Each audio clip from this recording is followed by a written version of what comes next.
¿Cómo están? Bienvenidos a esta nueva edición de Informe Diario. Los saluda Carla Chocano. Es momento de ir con los titulares de hoy.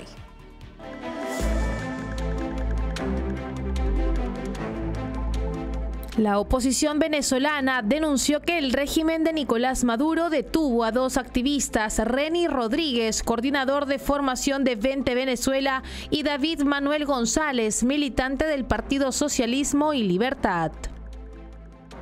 El Partido Popular de Madrid solicitó la comparecencia de Begoña Gómez, esposa del presidente del gobierno español, en la comisión parlamentaria que investigará un presunto trato de favor por parte de la Universidad Complutense de Madrid. Israel conmemoró el primer aniversario del devastador ataque perpetrado por el grupo terrorista Hamás, en el que murieron 1.200 israelíes y más de 250 personas fueron secuestradas. El economista sueco Anders Aslund, ex investigador principal en el Atlantic Council, advirtió que la economía de Rusia no podrá mantener la invasión contra Ucrania por mucho más tiempo.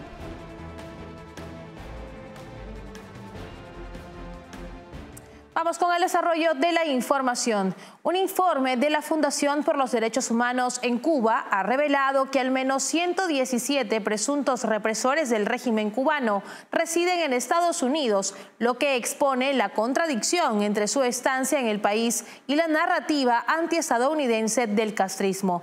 Entre ellos se encuentran exfuncionarios del Partido Comunista y del Ministerio del Interior, y muchos participaron en la represión de disidentes, lo que ha generado indignación en la comunidad cubana exiliada. La Fundación por los Derechos Humanos en Cuba ha revelado en un informe reciente que al menos 117 presuntos represores del régimen cubano residen actualmente en Estados Unidos. Estos individuos, en su mayoría exfuncionarios del régimen, representan una clara contradicción con la narrativa antiestadounidense que ha sostenido el castrismo durante décadas. La fuga de estos funcionarios es una evidencia más del fracaso ideológico, político y económico del régimen de Fidel Castro. Entre los exiliados no solo se encuentran miembros del Partido Comunista, sino también exfiscales y oficiales de las Fuerzas Armadas Revolucionarias y del Ministerio del Interior. Muchos de estos individuos participaron activamente en la represión de disidentes, lo que ha generado indignación en la comunidad cubana exiliada en Miami y otras partes del mundo. El éxodo masivo hacia Estados Unidos, considerado por décadas como el enemigo número uno por el régimen cubano, subraya la derrota del modelo socialista que Fidel Castro impuso en la isla.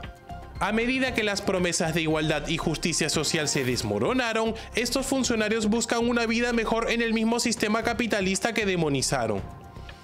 Este fenómeno, además, ha aumentado la presión por exigir que quienes participaron en los actos represivos enfrenten la justicia. La crisis económica en Cuba, la represión política y la falta de libertades ha provocado que incluso quienes alguna vez defendieron el régimen busquen oportunidades en el extranjero, demostrando que el modelo castrista está en total decadencia. Y por otro lado, la oposición venezolana denunció la detención arbitraria de dos activistas, Reni Rodríguez de Vente Venezuela y David Manuel González del Partido Socialismo y Libertad, elevando a más de 150 los disidentes encarcelados bajo el régimen de Nicolás Maduro. Estos arrestos evidencian el uso sistemático de la represión para silenciar voces críticas en Venezuela. La oposición venezolana denunció la detención de dos activistas, Reni Rodríguez, coordinador de formación de Vente Venezuela, y David Manuel González, militante del Partido Socialismo y Libertad. Ambos se suman a la lista de más de 150 disidentes que han sido privados injustamente de su libertad en el país sudamericano por parte de la dictadura de Nicolás Maduro. Vente Venezuela, el partido liderado por María Corina Machado, informó a través de sus redes sociales que Rodríguez fue secuestrado por cuerpos represores del régimen de Maduro en el estado de Anzoátegui. Machado exigió el fin de la persecución contra la disidencia y la liberación inmediata de Rodríguez, en un llamado que busca frenar la represión constante que se vive en Venezuela. Por su parte, el Partido Socialismo y Libertad denunció que González fue detenido el 29 de septiembre en La Guaira, luego de una discusión con un funcionario policial sin que se hayan presentado pruebas de que el activista haya cometido algún delito. Estas detenciones se producen días después del arresto del alcalde de Maracaibo, Rafael Ramírez Colina, junto a 3 funcionarios locales en un nuevo acto de represión política. Este tipo de acciones demuestra la creciente opresión hacia la oposición, particularmente en el contexto de las elecciones del 28 de julio, en las que el régimen de Nicolás Maduro se atribuye el triunfo de manera fraudulenta. Según la ONG Foro Penal, que monitorea los arrestos arbitrarios en el país, el número total de personas detenidas por razones políticas asciende a 1.905, incluidos 67 adolescentes. Estas cifras reflejan la profundidad de la represión bajo el régimen de Maduro en un país donde se violan los derechos humanos de los ciudadanos opositores. La represión política en Venezuela ha alcanzado nuevos niveles con la detención del alcalde de Maracaibo, Rafael Ramírez Colina. Un juez del régimen chavista ordenó la privación de su libertad en una audiencia donde no se permitió la presencia de abogados, lo que ha suscitado preocupaciones sobre la falta de derechos en el sistema judicial controlado por el dictador Nicolás Maduro. La organización política Vente Venezuela, liderada por María Corina Machado, también ha denunciado la captura de Reni Rodríguez, su coordinador de formación, a manos de las fuerzas del régimen. Estas detenciones se suman a la alarmante cifra de 1.905 presos políticos en el país, según el Foro Penal, reflejando la profunda crisis que enfrenta la oposición venezolana. El encarcelamiento de Ramírez Colina se suma a la lista de 6 alcaldes opositores procesados por tribunales afines al régimen de Nicolás Maduro. La audiencia en la que se dictó la medida privativa de libertad se llevó a cabo en condiciones inadecuadas, violando el derecho a un debido proceso, lo que evidencia un patrón de persecución política. La indignación entre los ciudadanos de Maracaibo y otros lugares del país crece ante estos actos de represión. Vente Venezuela ha exigido la liberación de todos los presos políticos, subrayando que participar en la política no debería ser considerado un delito y demandando el cese inmediato de la persecución política por parte de la dictadura de Nicolás Maduro.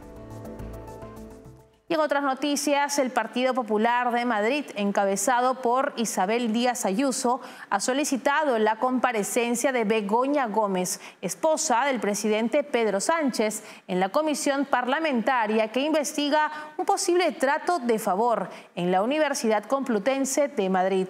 La investigación se centra en la cátedra que dirigía Gómez, buscando esclarecer si hubo irregularidades en su creación o gestión. El Partido Popular de Madrid, liderado por Isabel Díaz Ayuso, ha solicitado la comparecencia de Begoña Gómez, esposa del presidente del gobierno, en la comisión parlamentaria que investigará un presunto trato de favor por parte de la Universidad Complutense de Madrid. El foco de la investigación está en la cátedra que dirigía Gómez y se pretende aclarar si hubo irregularidades en su creación o gestión. La primera sesión de la comisión, que comenzará esta semana, también contará con la participación del rector de la Universidad Complutense de Madrid, Joaquín Goyache. Además, el PP no descarta la posibilidad de citar al propio Pedro Sánchez, presidente del gobierno, si las declaraciones de Gómez y Goyache lo justifican. Según los populares, existen indicios de que la cátedra habría sido impulsada desde el entorno de la Moncloa y que empresarios que participaron en reuniones con Sánchez posteriormente financiaron el proyecto y obtuvieron contratos públicos. La comisión fue aprobada hace 2 semanas en la Asamblea de Madrid y busca esclarecer si hubo responsabilidad política en el supuesto trato de favor en el funcionamiento de las cátedras y posgrados de la universidad. Se espera que las comparecencias marquen el rumbo de la investigación y se ampliará a otros cargos altos del gobierno central. Este caso, que implica a figuras cercanas al presidente, podría generar tensiones políticas adicionales, especialmente en un contexto en el que Ayuso ha sido una crítica constante de la gestión del Ejecutivo de Pedro Sánchez. Y el Partido Popular en el Senado intenta detener de forma urgente la reforma legal impulsada por el gobierno de Pedro Sánchez, que podría beneficiar a 44 presos de la organización terrorista ETA. Esta iniciativa, que se aprobó de acuerdo con El Mundo, sin que PP ni Vox detectaran la maniobra, permitiría a los etarras descontar de sus condenas los años que cumplieron en prisiones francesas, algo que había sido una demanda de Bildu hace años. El cambio en la ley, que está relacionado con una normativa de la Unión Europea sobre el intercambio de información de antecedentes penales, se encuentra ahora en la fase final de su tramitación en el Senado. El PP, que cuenta con mayoría absoluta en la Cámara, busca encontrar mecanismos políticos y legales para frenar la reforma antes de que sea aprobada definitivamente. La diputada Noelia Núñez ha declarado que están explorando todas las opciones posibles para impedir que la norma entre en vigor, aunque reconoce que las posibilidades son limitadas. Este cambio legal es visto como una nueva concesión del gobierno de Sánchez a Bildu, con el objetivo de mantener el apoyo de sus socios en el Congreso. La Asociación de Víctimas del Terrorismo ha criticado duramente la reforma, señalando que facilita la liberación anticipada de etarras y ha cuestionado la capacidad de los partidos para controlar las maniobras parlamentarias que afectan la memoria de las víctimas. Con esta información cumplimos con la primera pausa del programa. Regresamos con más enseguida. Café Sombra de Pino. Un café diferente que crece a la sombra de pinos en Villarrica. Ya lo saben, Café Sombra de Pino. Un café premium al alcance de todos.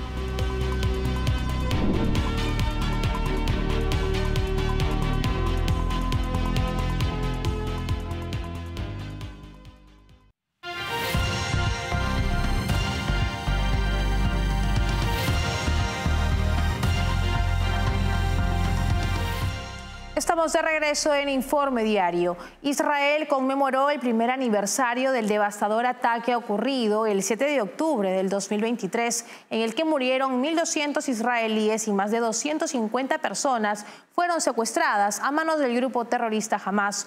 Durante la ceremonia, Hamás lanzó nuevos cohetes hacia Israel, siendo la mayoría interceptados. El presidente Isaac Herzog participó en un memorial en el sitio del Festival Nova, donde más de 360 personas fueron asesinadas. El impacto de este brutal ataque sigue presente en la sociedad israelí, con demandas de justicia y liberación de rehenes. El 7 de octubre del 2024, Israel recordó el devastador ataque del grupo terrorista Hamás ocurrido un año atrás, marcado por el brutal asalto que dejó a 1.200 israelíes muertos y más de 250 personas secuestradas.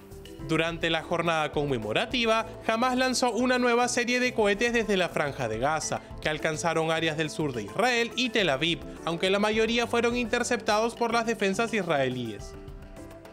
Las ceremonias conmemorativas, que comenzaron a las 6:29 de la mañana, incluyeron momentos de silencio y marchas en diversas partes del país, particularmente de las familias de los rehenes, quienes exigieron la liberación de sus seres queridos aún a manos de Hamás. Estas actividades coincidieron con el lanzamiento de los cohetes, lo que subrayó la continua amenaza y tensión en la región. El presidente Isaac Herzog se unió a un memorial en el sitio del Festival Nova, donde más de 360 personas fueron asesinadas. Los ataques del año pasado, que se recuerdan como el peor acto de violencia en la historia moderna de Israel, continúan generando un profundo impacto en la sociedad israelí, mientras el conflicto con el grupo terrorista Hamás sigue sin resolución.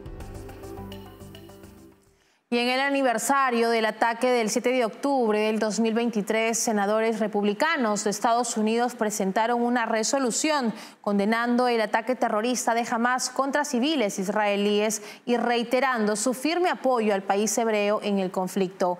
La iniciativa del bloque republicano, impulsada por la senadora Joni Ernst, destaca la necesidad de asegurar la supervivencia de Israel, eliminar la amenaza de Hamás en la región y liberar a los rehenes estadounidenses que siguen cautivos en Gaza. El aniversario del brutal ataque perpetrado por Hamás contra civiles israelíes el 7 de octubre del 2023 ha sido conmemorado por los senadores republicanos de Estados Unidos, quienes presentaron una resolución que condena el asalto terrorista y reitera su apoyo a Israel en medio del conflicto continuo. La senadora Joni Ernst, junto a todo el bloque republicano del Senado, encabezó la iniciativa que subraya la importancia de asegurar la supervivencia de Israel, eliminar la amenaza de Hamás en la región y garantizar la liberación de rehenes estadounidenses aún cautivos en Gaza. El ataque, ocurrido hace un año, dejó cerca de 1.200 muertos y cientos de rehenes. La guerra ha seguido desde entonces, con Israel enfrentando ataques por múltiples frentes respaldados por Irán. La resolución también recuerda la necesidad de responsabilizar a los patrocinadores del terrorismo en la región, en particular al régimen de Teherán, y llama a la administración Biden a actuar con firmeza en la protección de Israel y el combate al terrorismo. El aniversario se produce en un contexto de crecientes tensiones internacionales y una fuerte advertencia del FBI y el Departamento de Seguridad Nacional sobre posibles ataques violentos dirigidos a comunidades judías, musulmanas o árabes dentro de los Estados Unidos. Y en Estados Unidos, la reciente victoria de la Asociación Internacional de Estibadores ha generado inquietudes sobre la competitividad de los puertos en el país norteamericano. A pesar de una significativa mejora del 62% en los salarios tentativos, el sindicato se opone firmemente a la automatización, lo que afecta a la eficiencia y productividad de las operaciones portuarias. Esta resistencia podría limitar el crecimiento económico de Estados Unidos en un mercado global cada vez más tecnológico. La reciente victoria sindical de la International Longshoremen Association, que obtuvo un aumento salarial tentativo del 62% en 6 años con el apoyo del gobierno de Joe Biden y Kamala Harris, ha generado preocupaciones sobre la competitividad en los puertos estadounidenses. A pesar de este significativo incremento en la compensación, la isla sigue oponiéndose firmemente a la automatización en los puertos, lo que está afectando gravemente la eficiencia y productividad de las operaciones. El sindicato ha dejado en claro que rechaza cualquier avance tecnológico que pueda reducir la necesidad de trabajadores, como grúas inteligentes y camiones autónomos. Esta posición, según un editorial del Wall Street Journal, no solo impide mejoras en la eficiencia, sino que coloca a los puertos estadounidenses en desventaja competitiva a nivel mundial. Según cita el artículo, en el índice global de rendimiento de puertos de contenedores del Banco Mundial, ningún puerto estadounidense se encuentra entre los 50 mejores del mundo. El puerto de Charleston, en Carolina del Sur, es el mejor clasificado en el puesto 53, mientras que Yangshan, en China, ocupa el primer lugar. La oposición a la automatización es vista como una barrera que limita el crecimiento económico del país, especialmente en un mercado global donde otros países están adoptando estas tecnologías a gran escala. A largo plazo, de acuerdo con Wall Street Journal, esta resistencia podría ser perjudicial tanto para los trabajadores portuarios como para la economía estadounidense, que podría beneficiarse de una mayor productividad. Con esta información nos separamos por unos instantes, regresamos enseguida con más en Informe Diario. Café Sombra de Pino, un café diferente que crece a la sombra de pinos en Villarrica. Ya lo saben, Café Sombra de Pino, un café premium al alcance de todos.